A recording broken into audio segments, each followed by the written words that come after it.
तीजा गुरमुख प्रभ सेवे सत साचा अंतिम सहज प्यार।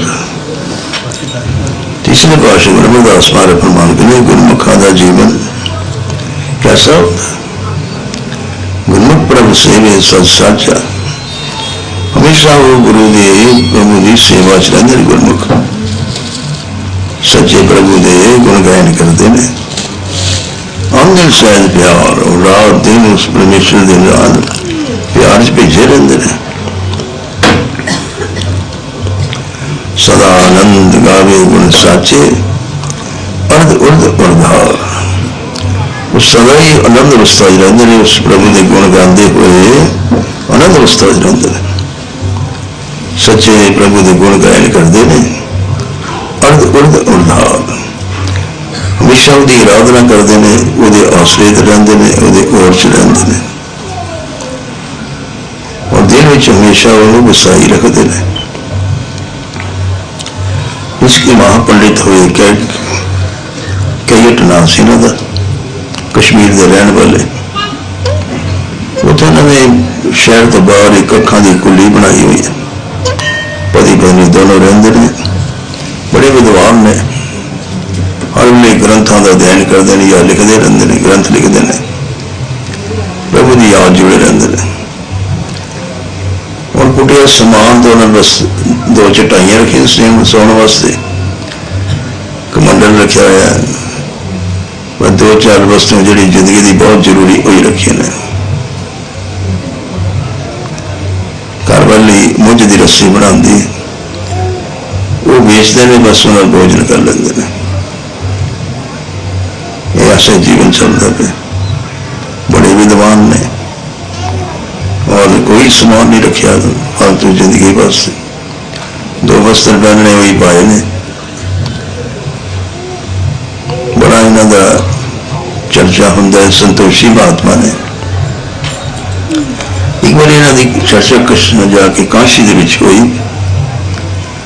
इतने बड़े विद्वान ने जिन्होंने ग्रंथ भी लिखे ने, पर जीवन बड़ा ही सादा उन्होंने। कोई चीज रखी नहीं उन्होंने। कुटिया रहते भी घाह की कुली च रहते हैं, जंगल में।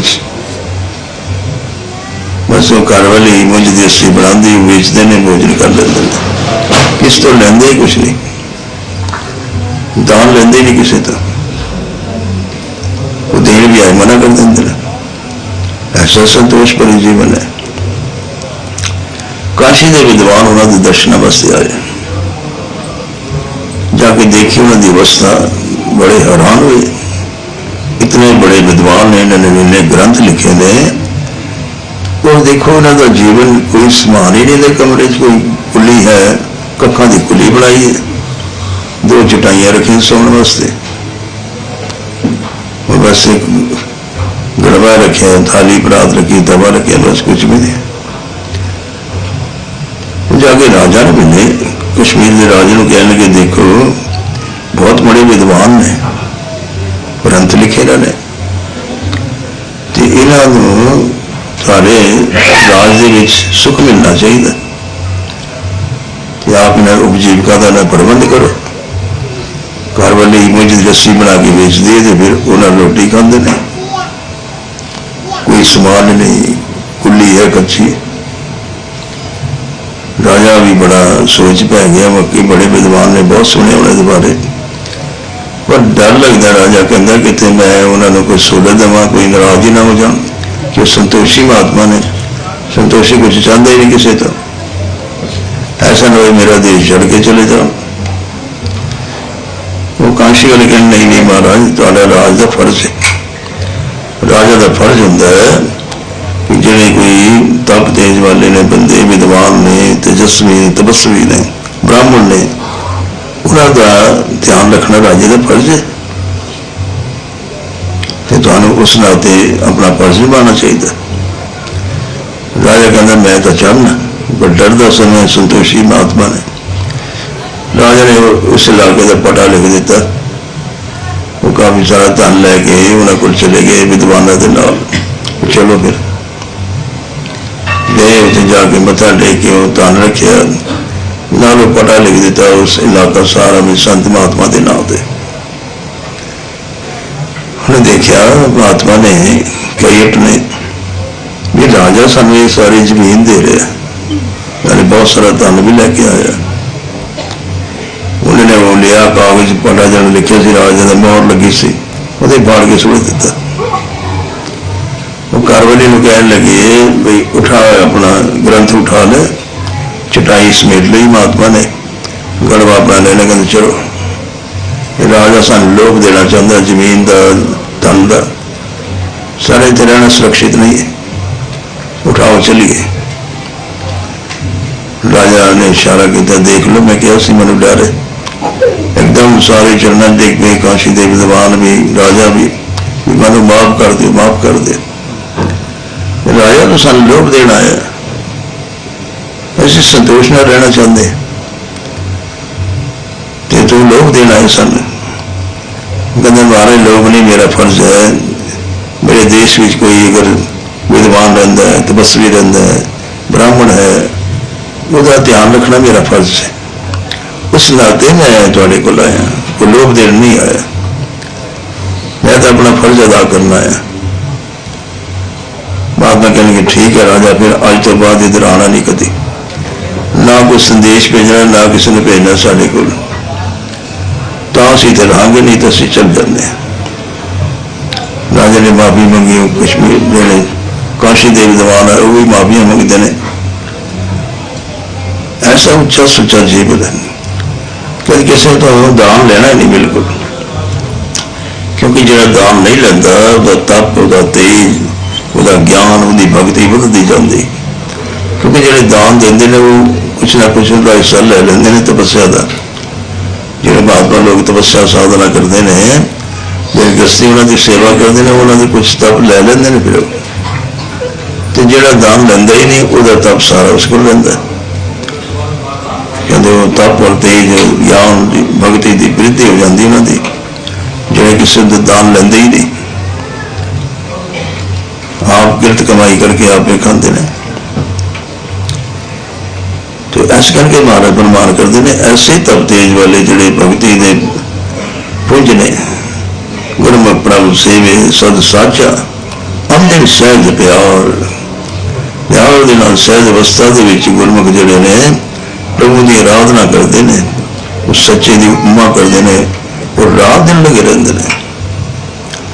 सदा आनंद गावे गुण साचे, अर्ध उर्ध उर्धार, सदा आनंद अवस्था च रहते हुए प्रभु के गुण गायन करते हैं। कभी सोचते नहीं भी सानू ये कमी है, वो जरूरत रखी नहीं किसी चीज की उन्होंने। जिसको कुछ होना चाहिए सो शहनशाह, शहनशाह होगा जो कुछ लोड़ समझता ही नहीं, मैंने लोड़ ही कोई नहीं।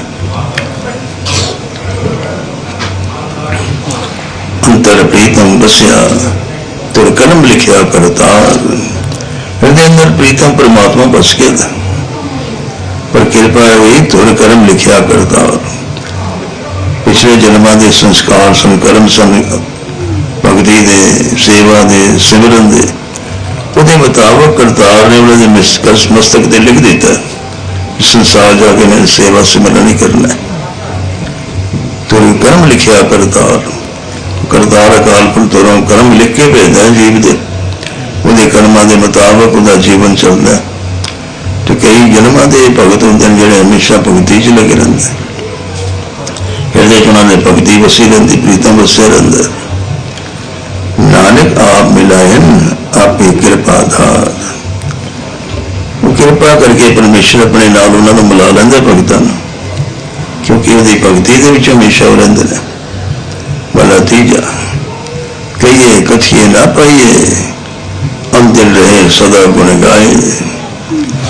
उस परमेश्वर कहने कहने कथन नाल नहीं प्राप्त होता परमेश्वर, असीं की गल्लां करी जाइए या कथा कर दी जाइए, कहते इस तरह परमात्मा की प्राप्त नहीं होती, क्योंकि तो बारों बार ही बोलता है, अंदरों तो बोलता ही नहीं। अंतिम रहे सदा गुण गाए, जो रात दिन हमेशा वो गुण गायन करे उसमें प्राप्ति होती है।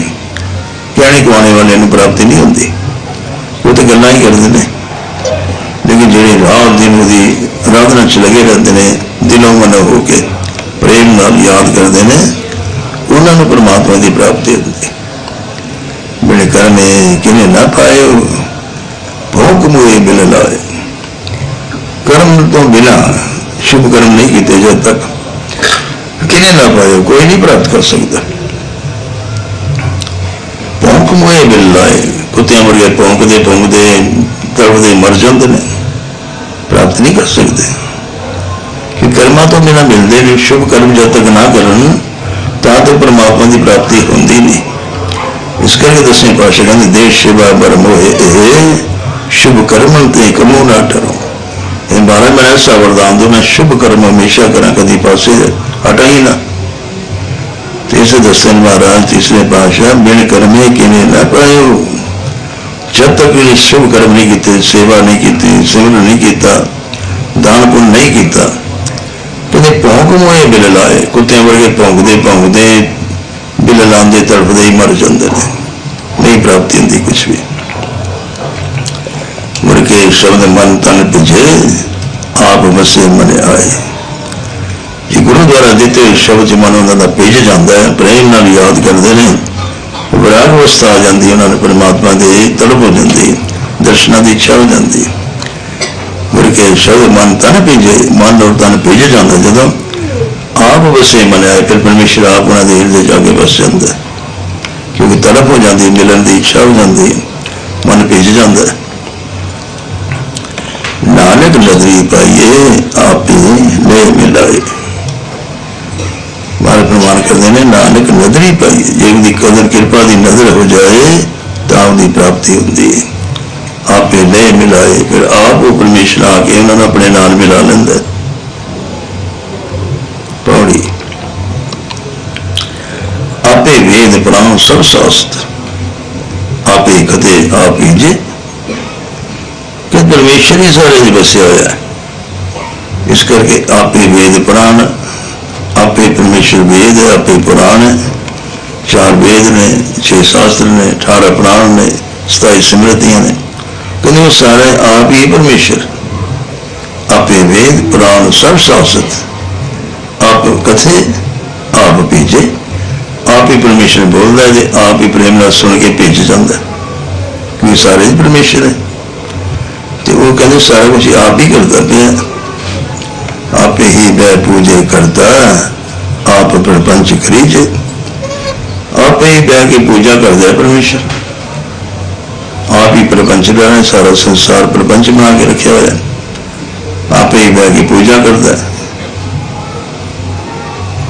आप प्रवृत्ति, आप निर्वृत्ति, आप ही अकथ कथीजे, आप ही प्रवृत्त है, बिच सब जलपायमान है। आप निर्वृत्ति किसी ने मिलता ही नहीं, सारे दिन रहता परमेश्वर, लिपायमान नहीं होता, शरीर के मरना नाल नहीं मरता। वो शरीर खांदा पींदा करता सब, लेकिन अंदर वो खांदा पींदा कुछ नहीं, रहता अंदर ही है। परमेश्वर का निवास सारे हृदय से है, लेकिन इंसान सारा कुछ सारा दिन खांदा पींदा सौंदा उड़ता बैठता, परमेश्वर ने ले पैना गलों। आप प्रवृत्त, आप निर्वृत्ति, क्योंकि आप ही तो परमेश्वर है, खान पीने वाला भी आप है, निर्वृत्त भी आप ही है। आप ही अकथ कथीजे, आप यदि कथा भी अकथ नहीं, कथा खत्म नहीं होती भी। आप ही पुण्य सब आप कराए, आप अल्पित बरतीजे, आप ही पुण्य परमेश्वर, वो आप ही दूसरे को पुण्य भी कराता, सब आप कराए। आप ही पुण्य परमेश्वर, सब आप कराए, और दूसरे को पुण्य भी आप ही कराता परमेश्वर। आप अल्पित बरतीजे, आप अल्पित भी आप ही है, तो बढ़ता भी सारे आप ही है। आप ही सुख दुख देवे करता, आप ही बख्श करीजे, आप ही कर्मानुसार परमेश्वर सबने सुख और दुख देता, और आप ही उन्होंने बख्श भी लेंदा। उन्होंने कर्मा मुताबिक उन्हें दंड भी मिलता, कर्मा मुताबिक उन्हें सुख भी मिलता। तो जेडे फिर दुखी होंगे ने कर्मानुसार प्रभु के चरणा च आ जाते हैं, माफिया मंगते हैं, फिर बख्श भी देता है महाराज। आप ही बख्श करीजे, बख्शिश भी आप ही करता है, माफी भी आप कर देता है, तो सारे गुण भी आप ही दे देता है। वेद पुराण शास्त्र भी आप ही है, तो पढ़ने वाला भी आप ही है, सुनाने वाला भी आप ही है। यानी सारा कुछ परमेश्वर आप ही आप है। उस तो अलावा कोई हुन है ही नहीं। और जिहड़ा कि परमेश्वर नूं याद करदा है हिरदे नाल सच्चे प्रभु नूं, उहदे अंदर वास हुंदा उहदा। गुरमुख प्रभ सेवे सद साचा अंदर सहज प्यार। गुरमुखां दा जीवन हुंदा जिहड़े प्रभु नूं हमेशा याद रखदे ने, सच्चे प्रभु के गुण गायन करते हैं रात दिन। सहज प्यार, सहज अवस्था प्यार अवस्था उन्होंने हमेशा याद ही रखते हैं। सदा आनंद गावे गुण साचे अर्ध उर्ध उर्धार। सदा आनंद अवस्था रहते हुए उस प्रभु के गुण गायन करते रहते हैं, उस सच्चे प्रभु को याद करते रहे। जब इस अवस्था जाते हैं फिर परमेश्वर उन्हें दिल से आके बस जाता है। फिर उस संसार की किसी चीज़ की लोड़ ही नहीं समझते, इच्छा ही नहीं रही, आनंद अवस्था च रहिंदे ने। जिन्हें कुछ सब कुछ है वो फिर भी रोंदे रहंदे ने, जिन्हें कुछ रखे नहीं आनंद अवस्था च रहिंदे ने। रखे ही नहीं उन्होंने। कई भगत है बहुत बड़े ज्ञानी ने, बड़े अच्छे ग्रंथ लिखे इन्होंने, हमेशा ग्रंथों का ध्यान करते रहते हैं, या लिखते रहते हैं या भगती करते रहते हैं, बस और कोई काम नहीं। और इन्नी ऊंची अवस्था पहुँच गए। फिर राजा ने तन लिया के दिता, जमीन सारी दी, तो सब मोड़ के कहते असं चलते हैं इतों, क्योंकि राजा सानू लालच दे रहा, तन दे रहा, जमीन दे रहा। घर वाले कहते चलो चलिए। लालच देने लगा राजा सानू, माफिया मंगिया सारे ने, तो फिर कहते ठीक है असं रहने, पर मुड़ के सारे को लाना नहीं थे, ना किसी ने संदेश भेजना, ना किसी कोई वस्तु भेजनी, ऐसी किसी तो दान लेंदे ही नहीं। ऐसी उच्ची अवस्था देते परमेश्वर फिर उन्होंने हिरदे च बसदा। इस करके जो बेनती अरदास प्रभु के चरणों च करती जाती है तो वो सारे कार्य पूर्ण हो जाते हैं।